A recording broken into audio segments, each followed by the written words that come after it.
sepse nëse nuk do ishte për Partinë Demokratike, raporti ose BH-Dirit do ishte si ata të radhës.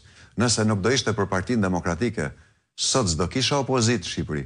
Do ishte një tepsi, do ishte një stabilokraci, e plot, që tani është, por nuk është e plot, e cila do të arrënon të vendin edhe më shumë. Sot shqiptarët janë njerëzit më pa të drejta në Europë, në vendin e tyre, ushqehen me ushqimet s'kaduara, nuk gëzojnë pronën e tyre, se u transferohen kadastrat ping-pong në përrethe dhe gjatë transferimit humbin dosje, për gjatë digitalizimit zhvendosen kufi, ky është një skandal në vete, nuk ka plasur, po do plasi.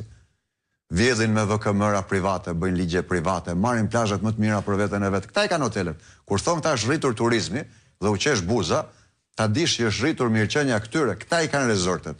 Këta i kanë muke ato pikat që nuk lejohet dhe nuk konceptohet.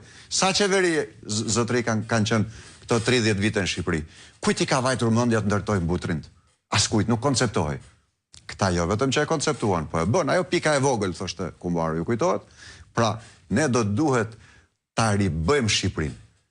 Republika jonë ka marrë fund, nuk i vjen era shtet të shohin nga xhepat si bankomat këta zyrtarët e rilindjes në çdo zyrë. Ku do të shkosh? Te zyra arsimit, te zhdetësia, te policia, kudo. Kështu që ne do duhet bëjmë shtet, duhet kemi një mision shtet formues, por s'pari të fusim Republikën në shinat e kushtetueshmërisë. Kur janë vjedhur zgjedhje, duhet një qeveri besimi.